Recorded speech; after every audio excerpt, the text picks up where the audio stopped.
Welcome to Delightfully Dysfunctional, a podcast about navigating the emotions of the human condition and the challenges that come with it. I'm Kaylani Persian Mason, a psychotherapist and life coach with James Timmons, an ever-curious human. This is not a replacement for mental health therapy. Please seek out mental health care if that's what you're needing. This is an opportunity for self-healers to dive deep and understand more about themselves. All right. Excuse me. I was just about to start. What? Right in the microphone. Sorry, if you had your monitors in, that was so blasted loud. My I'm ears. so sorry. I'm so glad they're broken today now. It's the bubbles. I told you, no more bubbles, James. Coke Zero. It's gonna be our sponsor. Coke Zero. The ad is just Oh my gosh. I'm Kaylani. This is James, and you're listening to Delightfully Dysfunctional. I'm definitely gonna leave that burp in. I think that was actually good. That was a good one. I mean, part of me is impressed as well as disgusted. It's a combination. That is the highest form of compliment I can take. What it reminds me of Anchorman, which somehow we end up quoting nearly every episode too in some way. But when he sees the dog and he like, you ate a whole wheel of cheese? Mad? No. Not even mad. I'm impressed. I'm impressed. Yeah. So That's what it makes me think of. Yeah. So right before you intro, we were talking about cats. We were talking about cats. I grew up with cats and I liked them then, but I was allergic then and I'm more allergic now. And Zach is incredibly allergic. So we are definitely a no cat house. See, I think cats are allergic to people too, because Right. I've never met a person that isn't allergic to cats or like mildly allergic to cats. There's a lot of more people with cat allergies than dog allergies for sure. But I recently, a cousin of mine came to visit. It was wonderful. Shout out Bronson and Amy.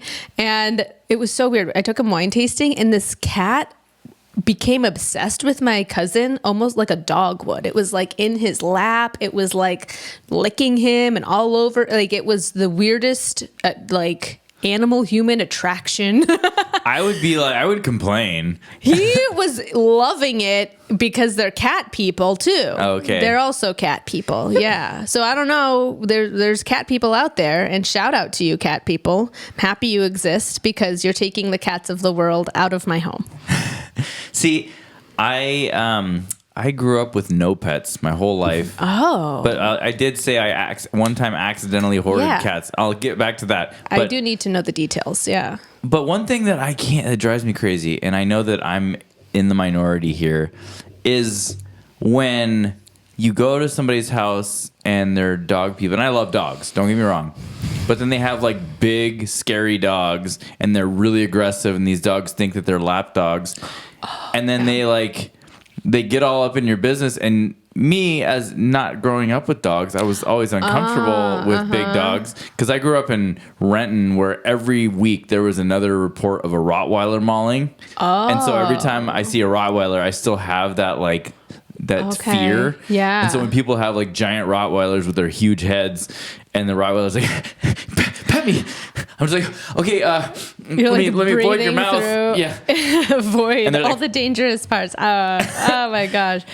I kind of have a dog like that who's like, I mean, she's not huge. She's like a medium-sized dog, but she's like really annoying. Yeah. Especially with visitors. But I was just telling you, actually, I guess I'll tell the story, but Yeah. I feel like it is a real downer, and maybe it's bringing us to our topic because the topic is depression. So Yeah. I'm going to set the tone for you. Sorry, Okay. folks. Yeah, this was a rough weekend for our house because one of our dogs has become more and more aggressive, and we've tried a lot of other options to try and help in behavior changes. But over the weekend, she actually attacked our tinier dog, who's just this 8-pound. He's a Dorky. He's a Dachshund Yorkie, and his name is Albus Dumbledog. and Albus adorable. or Albie.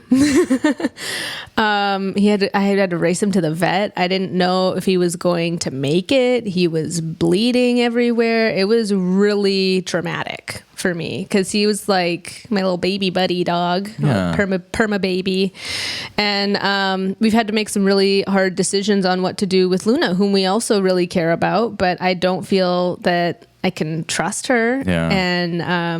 And I want to keep Albie safe. So I don't know. Yeah. Being a pet owner comes with complications, and I never thought that I'd be having to rehome a dog. It's not a fun thing to have to do, but that's something that we are looking into right now. So if you would like a very happy, but kind of dumb dog who likes to snuggle and maybe needs a walk around the block a day, let me know. But yeah, just that I totally understand that type of dog that you're describing where like, yeah, the greeting manners maybe haven't been established. I'm guilty of that. Mm-hmm. Well, I'm so sorry that everything you experienced this weekend with your dogs. Thanks. And I know that you said you were having a really rough time at first, but you've had a little bit of time to process, and you're in a better place today. I am. That I'm even able to talk about it. Like it was like first couple days, I was just like, this is sad. Yeah, all around sad. Sounds really traumatic. Yeah, but I'm here today, and I'm happy to be rejoining. Like filming day and podcast day, it's always a fun. It's always a good feeling. Yeah, and it's right in the middle of the week for us. Yeah, it's hump day. Yeah. Yeah. Last week went by really fast because I didn't work the whole week, so that was nice. I mean, I didn't work the full week. I worked half the week, but I could get used to that. Yeah. Yeah, I'm a realtor, so I just never work. Just kidding. Has it been busier or good? No. Well, slower. I mean, don't even get me started. I won't even get you started. But we don't need to go down that path. Rates went up and the market just absolutely died. But then rates dropped a little bit, and then the market, it feels like buyers are kind of coming back. Okay. But there's like so much suppressed buyer demand that once the rates get down to like mid sixes, I think it's going to be crazy. It's going to be awesome. But anyway, let me circle back to my cat hoarding story. Do. Let's come back around to that. So when I was, 15, 16, somewhere around there. Okay. There was this gray cat that came to I lived in an apartment with my dad and my brother. And this gray cat, she came up to our door begging for food. Like she was adorable and, meowing. So me being the idiot gave her tuna and milk. And then of course, a feast. The cat came back. I thought she was gone, but no. So then the next day she came back for food. I gave her food, and then she brought some friends. No, she just kept on. Okay. Did you name the cat? Yeah, we named her Heather because she was gray. Heather Gray.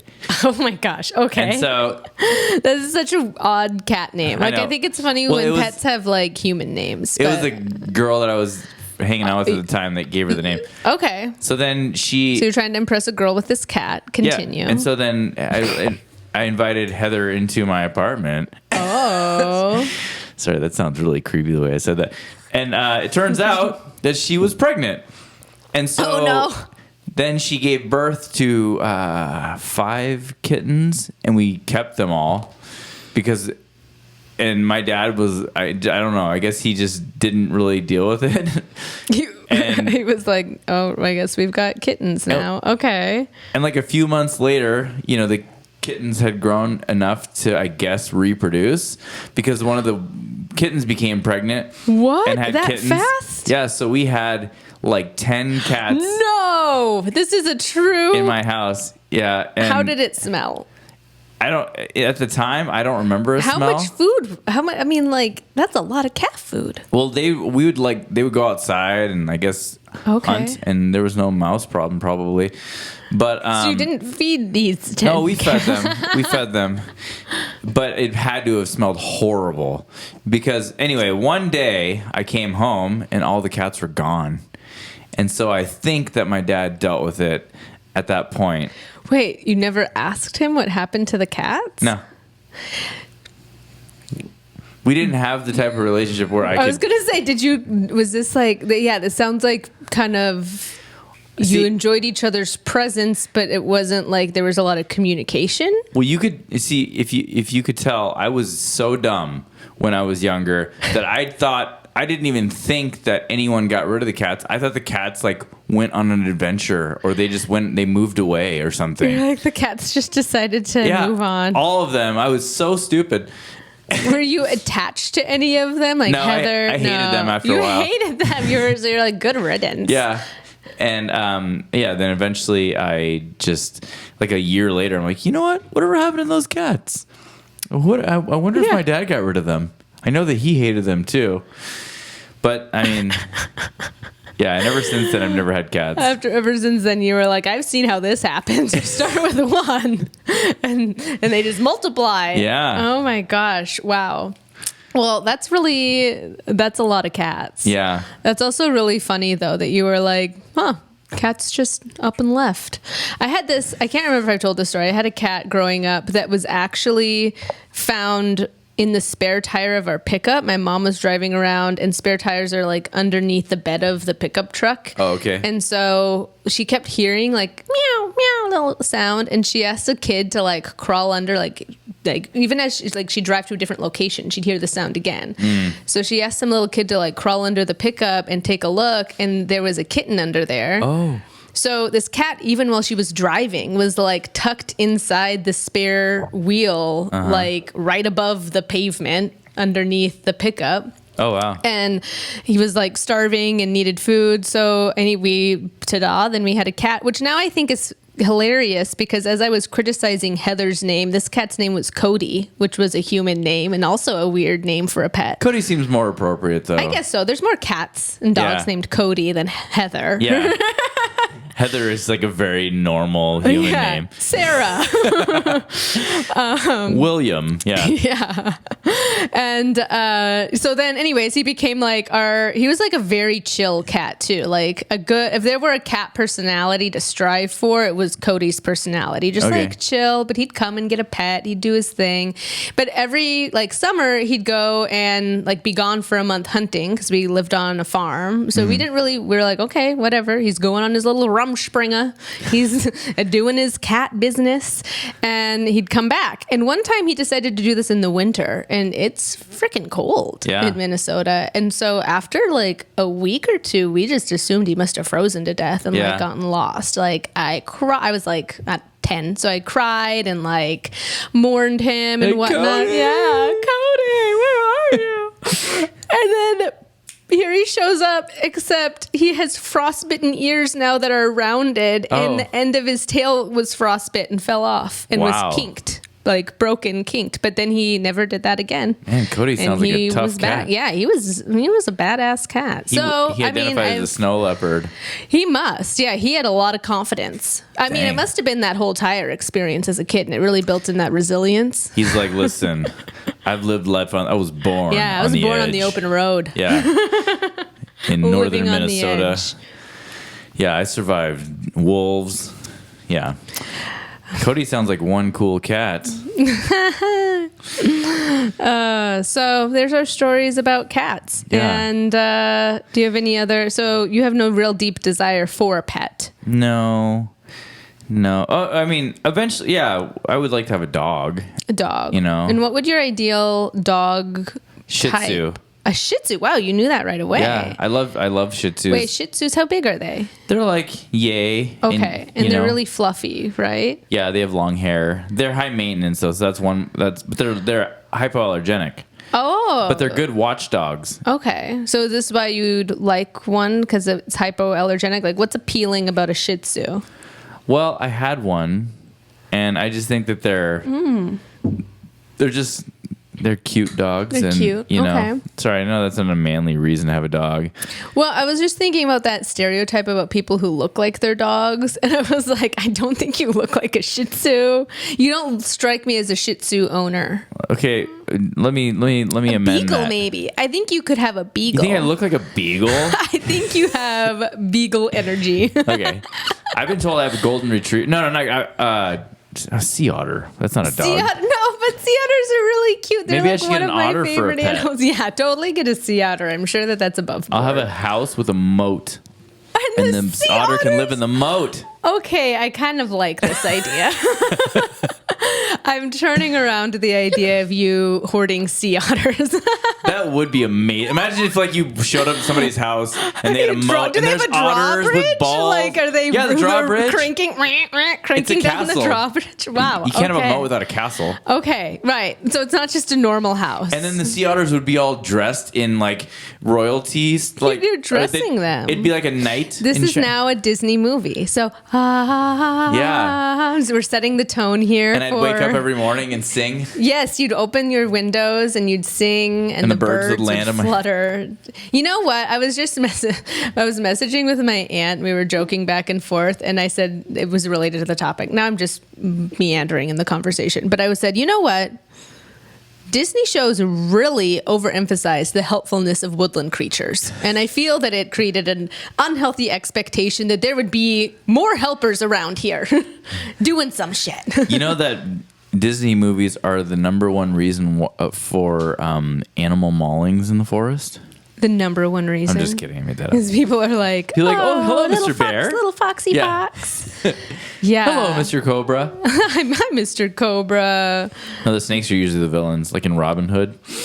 Oh, well, there's a lot of symbolism about snakes in general throughout history being villainous. You know, snakes are a little misunderstood. I think so. They're just being snakes, man. We're up in their business. Yeah. That's really the problem. That's when I went shark diving in South Africa, that was my takeaway. I'm like, sharks are just doing their shark thing. We're the a-holes like, do something. Yeah. I'm going to come in your house and be an a-hole. And like, I don't know. Like, I feel like let the animals do their thing. Yeah. I mean, yeah, humans don't belong in the water, but sharks definitely do. Yeah. So, if you get bitten by a shark, you went to them. You kind of crossed their path. No offense, Bethany Hamilton, but I'm a big fan, by the way. Big fan. Yeah. Wait, what was I gonna say? Sharks ocean. Somehow connected to depression. Sharks eating depression. No. The sad shark. The sad shark. I listen to a lot of Baby Shark. Maybe that's where I was going. Did you ever read Pout Pout Fish? No. I'm a pout pout fish with a pout pout face, and I was seeing my I can't remember it. No. How about Snuggle Puppy? Really? Snuggle that's Puppy. A good one. The book? Yeah. It's like, oh, puppy, you're so fine. I'm so happy that you're mine. I love what you are. I love what you do. Fuzzy little snuggle puppy, I love you. Yeah. That's catchy. That's how it goes. It's a good one. Here we are. Are we really, maybe we are part child because we end up either singing or reciting like nursery rhymes. I think we've created such a safe space that our inner child just comes out. Just feels free. Frolicking about. Yeah. No, the pout pout fish. That. Okay. Though he swims around because fish fit. So that's appropriate to depression. That's where I was going with that. Oh, there you go. Okay. Pout pout fish. Yeah. So today we kick off our series in October talking about depression, talking about feeling blue. The dreary wearies. Yeah. The doldrums. Mm-hmm. Do we have any other? The blues. The downers. Yeah. Because last month was Heartbreak Hotel. This month is Blue. Was that one Elvis song? Moon. Is that where you were going with this? Have a blue. Oh, it's Christmas. Christmas without you. Oh man, we got to work with our musical tie-ins. Yeah. What about depression? What is it good for? Absolutely nothing. That's War. No? Oh. That song is War. Okay. Well, I think there are quite a few songs out there about depression, though. Oh, yeah. In fact, I'm going to do a quick search. Songs about depression. The blues. The blues is just... The blues. I mean, there's a whole genre, right? I mean, I feel like country music, we could also say. Boulevard of Broken Dreams. Isn't that Everybody Green Hurts. Day? Yeah. Everybody Hurts. Mm-hmm. Mad World. That's a dark one. I don't know that one. Yeah. I don't know how, I don't want to sing it because I feel like I won't do well. But yeah, there's a lot. Unwell, Matchbox 20, so true. Yeah. Wow. A lot of these songs are from like our high school era, kind of, which is funny. We had different high school eras, though. We did. But Minnesota's behind by like a minimum of 5 years. So it kind of puts us right on track then. Okay. Speaking of, okay, wait. So you already had your 20-year high school reunion. Did you go? No, it was 2020, so it was COVID. Okay. It was I was going to go, and that year my high school was demolished and rebuilt. So they were like, hey, come walk the halls of the old high school 2020. And they're like, it was in Renton? No, it was in Grandview. Oh, okay. So they were like, sorry, though, there's COVID, so you can't walk empty hallways. Oh. Stupid. So they just demolished it anyway. Okay. Do you keep in touch with friends from high school? Not really. Not really? Uh-uh. Even though, like, Grandview's not far away. It's 30 minutes west, yeah. Right. How many people were in your graduating class? Do you remember? Probably like 200. 200? Uh-huh. It's so wild to me because I think I've mentioned this, but I believe it was like 46 or 47 people were in my graduating class. And we were like the largest class in the school. That's it was funny. Like I went down from there.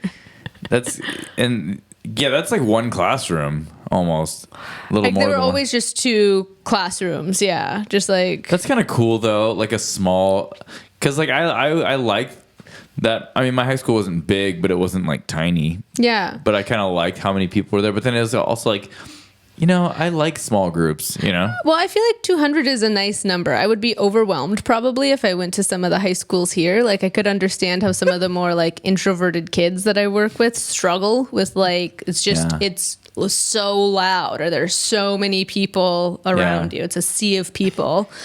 But yeah, I feel like 200, that's a sweet spot right there. I feel like 46, 47 gets tricky when like, I don't know, there's just only so many like types of groups or people within that mix. So I don't know. Or extracurriculars, there's just not as many options and stuff like that in smaller schools, but I'm going all over the place. That's part of the dysfunction and delightfully dysfunctional. Yeah, that's okay. All right. So part of why I thought October would be a good time is that depression is scary. But we're entering into these winter months where a lot of people also have SAD, seasonal affective disorder, and we're getting less light, less daylight. The days are getting shorter.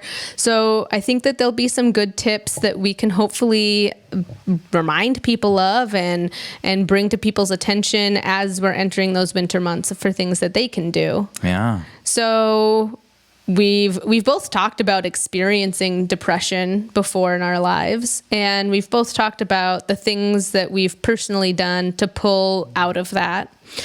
I was listening to an Andrew Huberman podcast this morning. I want to remember who the guest on it was, so I'm going to pull it up really fast. But they were talking about mental strength and like being happy, and 2 really big ingredients for that are gratitude and like the self-efficacy or autonomy of like, I believe that I'm captaining my ship, that I have my hand on the steering wheel, that I can and I'm able to change or to have like make meaningful progress on the course of my life. Yeah.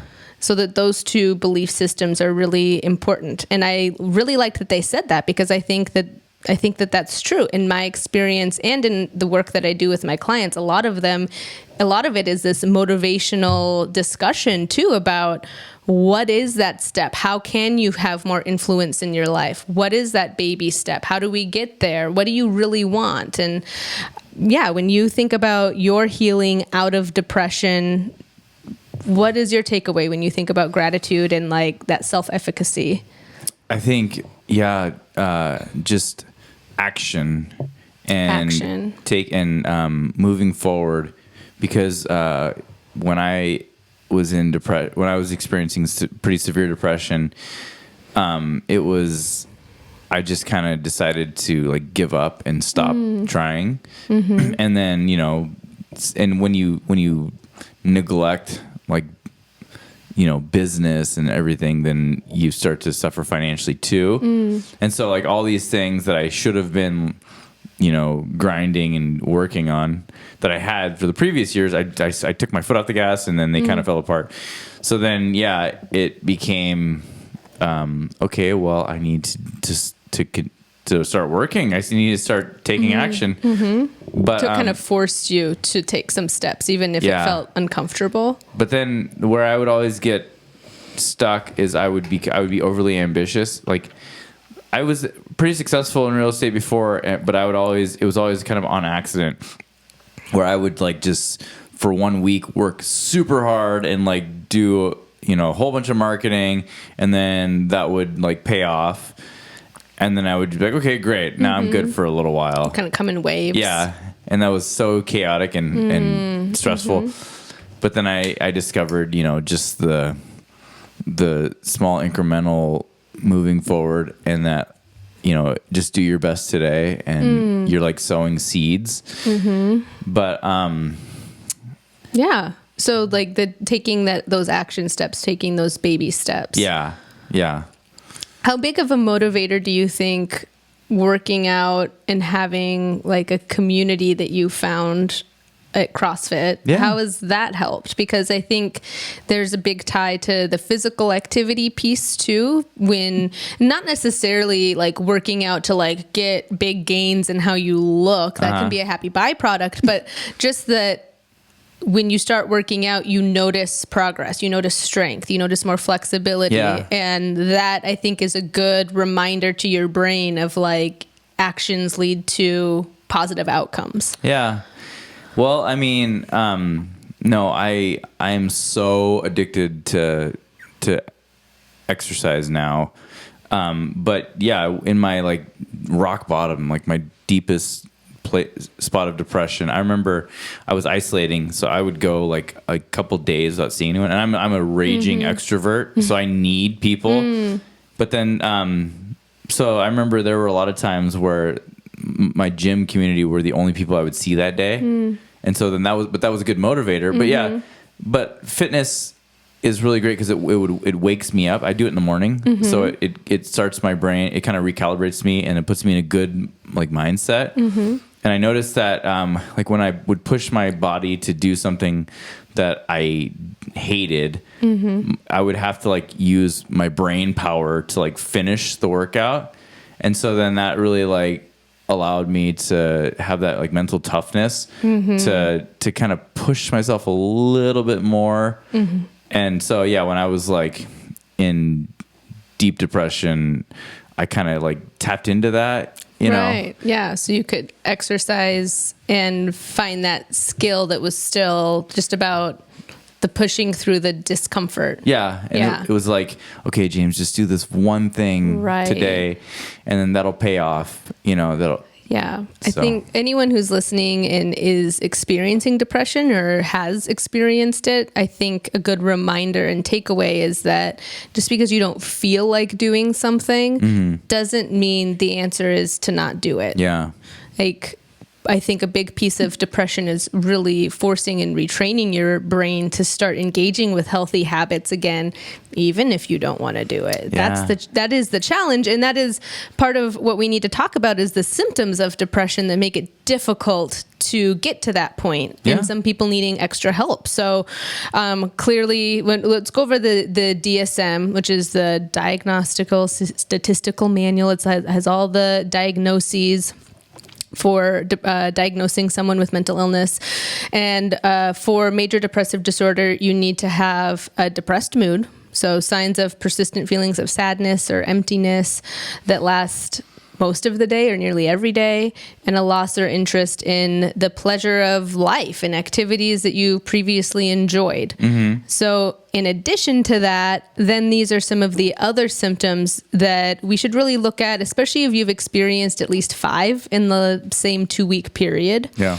significant weight or appetite changes, because the neurotransmitters in our brain that control mood can also control things like sleep changes, appetite, libido, things like that. So sleep changes, weight, and appetite changes, those are things that we should pay attention to. And when it comes to sleep, also like insomnia, so either having trouble staying asleep or falling asleep, and also hypersomnia and excessive sleep, both can be signs of depression or symptoms.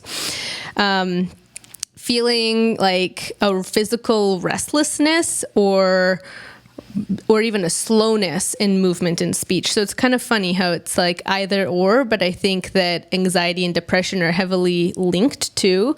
So when it comes to like restlessness, that to me, that's more of like that anxious type of depression versus maybe a slowing is more like, more of that slower, I'm just really trudging through the mud mental depression. Yeah. So feeling really low energy and tired, feeling excessive feelings of worthlessness or guilt, feeling like even when there's no rational reason for those feelings, and there likely isn't, a decreased ability to concentrate and make decisions, what can be very frustrating, and I think contribute to the feelings of depression if you feel that you're really struggling to make decisions and then you don't have the energy, and if you're not sleeping well, it can really snowball. And then the one that we really need to pay attention to is when there's thoughts of death or suicide and suicide attempts or plans. And we're going to have a full episode talking a bit more in depth about that as well. So these are really important things to pay attention to. When I read through that list, what do you remember when you were feeling depressed? Would you say it's a check, check, check, or were some of those more prominent? Yeah, that's a great question. I mean, I experienced a lot of those. Normally, and I still kind of experience this today, but normally my depression workflow was I would wake up at 3 a.m., which I still do, but I would wake up at 3 a.m. with... You wake up at 3 a.m. every day? Well, because of anxiety. Accident. Yeah, okay. I wake up with anxiety, and my brain's like, hey, now would be a great time to start thinking about every horrible possible horrible scenario. So let's just spend some time meditating in that. And then I'm like, okay, yeah, let's do that. Yeah, let's do that. Let's catastrophize. Yeah, and then I create like a traumatic event in my brain. But the one, because that happens every morning still to this day. But I've learned to process through it, and I don't know. It's like a form of gratitude. I'm not good at processing through it, honestly, but I'm better. A lot of times I'll go on Instagram, but my algorithm is dialed in to where like all the reels are like inspirational and like encouraging, and so that helps me. But then a lot of times I'll pray or but I do like fight through it, and but yeah, gratitude is probably the ultimate like counter, because I'll sit there and think, oh man, if I don't like do this and this and this, it could hurt me financially. But then I'll say, but look where you are, look how far you've come, like you're completely caught up on everything, and all you got to do is just work hard today and don't worry about tomorrow. That's what I always tell myself.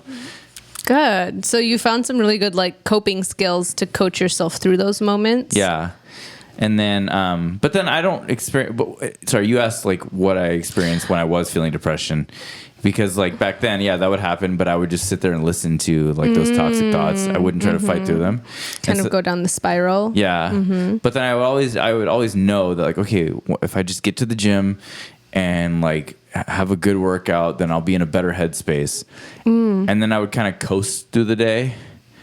And, but yeah, then I started, well, you also mentioned like withdrawing, so you weren't having as much like enjoyment in doing the things that you used to, or like in connecting with other people. Well, and because for a lot of people will say, hey, they'll post on Facebook or Virtue Signal kind of, or they'll say like, hey, if you're experiencing depression, just reach out to me, and that's fine, that's great. But I've experienced like I was in a really bad place and I wanted to reach out to people and I needed people, but I didn't feel like anyone was receptive to it. Right. So it's like, well, how do we create that?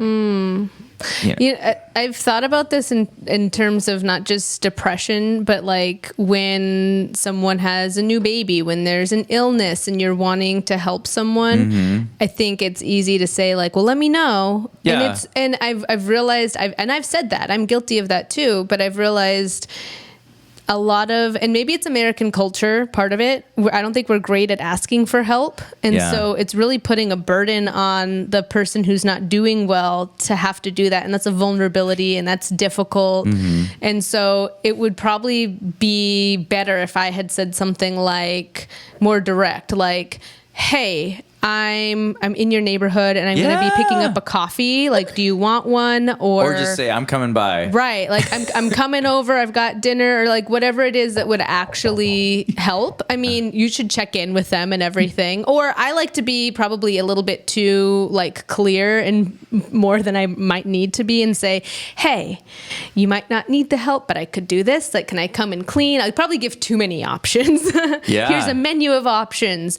But I think that is really difficult, and especially so when you're feeling this sense of worthlessness, because part of that is like, am I even worth a good friend? Yeah. Like, I already feel so guilty, so I don't want to burden anyone. That's what I hear a lot, is a fear of burdening those around you. You know, it'd be a fun challenge is, well, I'll just call it aggressive wellness check, where like, because I would love a friend that is just like, hey, James, I don't care what you're doing. I'm going to come get you and we're going to go like to lunch or something, you know?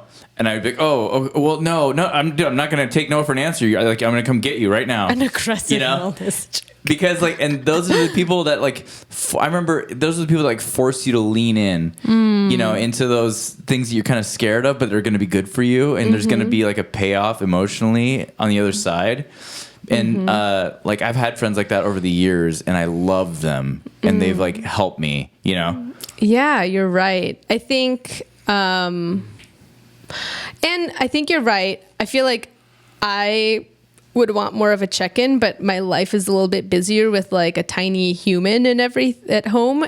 But I like the idea. I really appreciate when there's friends that follow up and text. Like even like I told a friend about what happened to my dogs a couple days ago, and it took me a while to even talk about it, like I said. And it meant a lot just that she followed up today and was like, how is your dog doing? And like, you know, that it was on her mind. Yeah. Or that I really appreciate when friends reciprocate inviting me to things, or, you know, and even when it doesn't work, they're still trying to find a time that works or work with me, because life is busy and I like spending time with my family too and having a balance. And those things I really appreciate because, and I put in the effort too, but I think that historically I have put in more effort into friendships than the other person, which is nothing like, that's just my personality. So I don't think, I'm not saying like, oh, woe is me, I put in more effort. I think that that is just built into my personality to feel like I will put in the effort to make a connection. So when someone else feels the same way, that feels really great. Like, we can carry this load of like trying to navigate how to find time and feel like it's more balanced. Yeah. So I really appreciate that.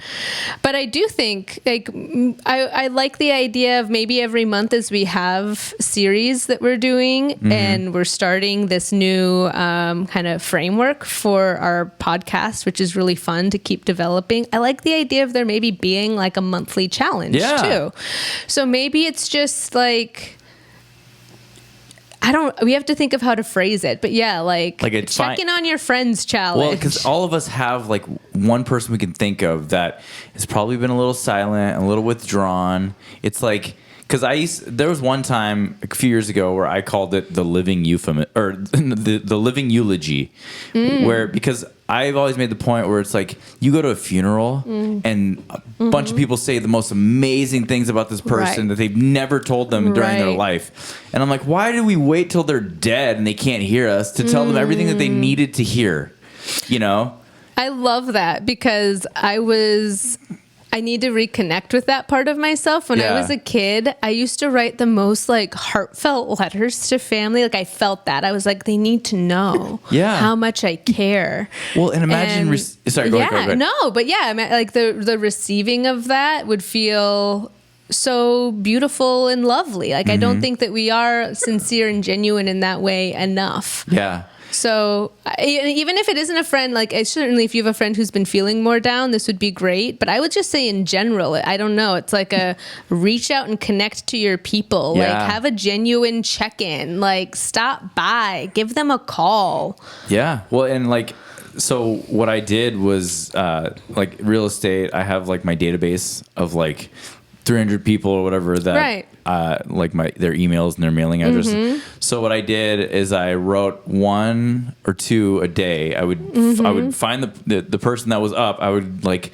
look them up on Facebook a little bit and check in, and then I would just write this really heartfelt letter to them and mail it to them. And I got so much positive feedback for because like imagine receiving a letter in the mail randomly. It's like, hey, I just want you to know that I think you're an amazing mom and like all this stuff. And it made me feel so great. Yes, it's the giving back. That's what I have noticed. And part of depression is, I think that people on the outside view it and they feel like, oh, it's a selfishness. And I can understand that perspective. It is a kind of collapsing into yourself, really, and like a blocking out the world in a lot of ways. But there are some really biological underlying reasons why that can be based on brain chemistry, hormones, genetics, inflammation, all kinds of things. So I like that idea of that genuine check-in and how much that means, and remembering in that state of feeling down yourself, how good it is to just connect and to reach out. Yeah. That's a really powerful feeling. Maybe that should be the monthly give challenge. back challenge. The living eulogy.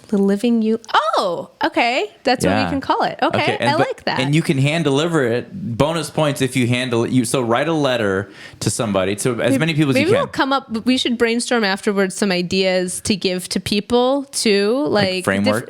Different ways, kind of the same way we did with the social media challenge. Like we gave some tips. So we should think about some different ideas on how to like reconnect that way. Because I've even felt like in friendship gatherings, it's a lot often around like, let's go out and do something. And I'm like, what if I want a friend who wants to come over and not do anything? Like, what if I want a friend who wants to come over and like, we're going to just chill and talk and like get real. Or watch Stranger Things. And binge some Stranger Things, which is, I mean, this is coming out in October. And so like I said, we have more and more like darker months. It is the season for cozy showtime.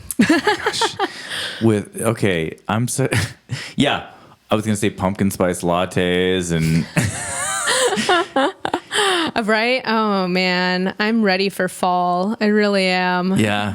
I mean, it's feeling fallish. Yeah, fallish. It is.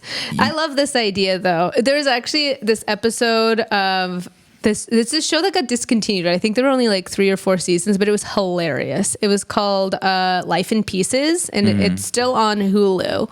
But it was kind of like Modern Family, like these different families within, all connected.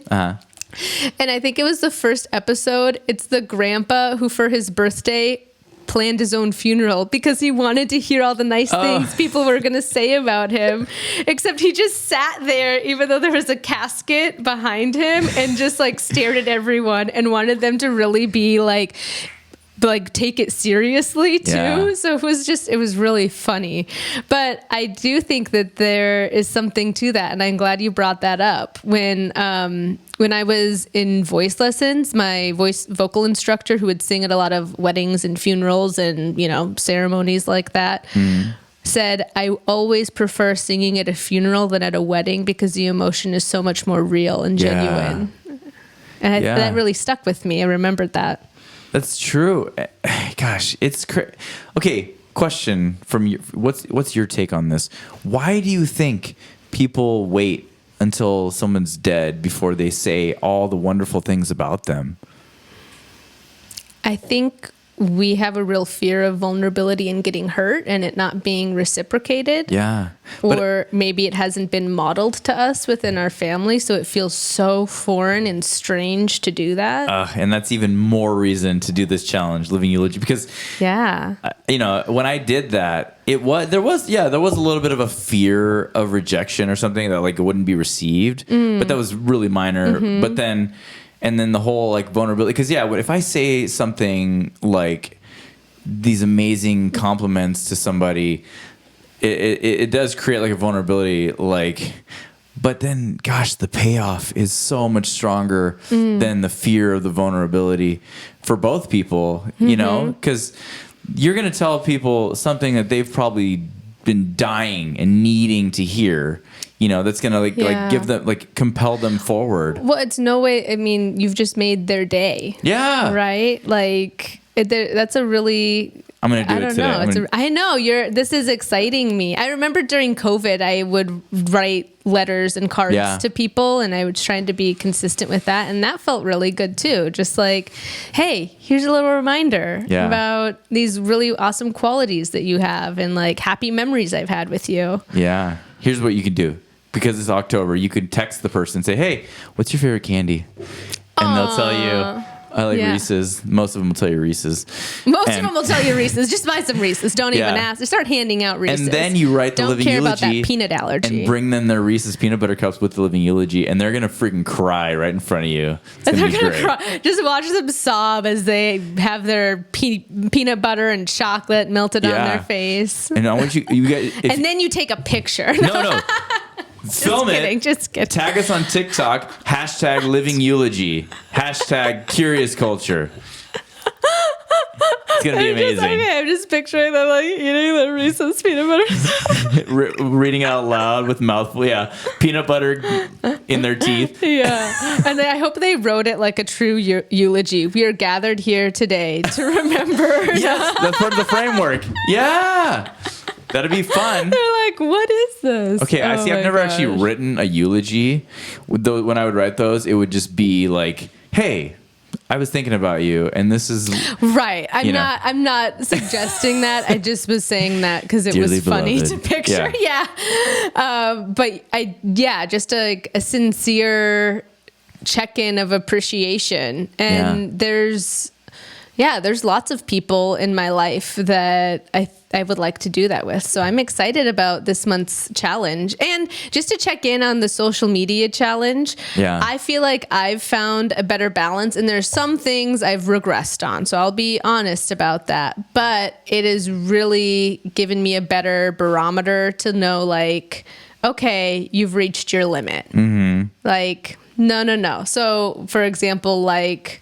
just needing like background noise. Sometimes I would put on a podcast or a YouTube, and I've gotten better about like, no. Like, just be present in what you're doing. Yeah. Like, you can do that sometimes, but you don't need to do it all the time. Yeah, that's true. And social media has gotten a lot better. Like I'm not really on there very often, except I can't let go of Marketplace. I love me a good deal. I mean, that's kind of similar to Amazon. Like, that's a healthy addiction, right? Shoes on Amazon. Keep it on check, but right? I mean, it is. It's very... I get into it. Yeah. So I feel like it has been a really good shift. And for those of you that have done the social media challenge in September and really reduced your phone use, I'd love to know what things you were noticing, if there were improvements that you saw, or if maybe you want to give it more of a go in October. I think there's totally a way to be doing both of these challenges if you wanted to, or to adjust it to fit your needs. Yeah.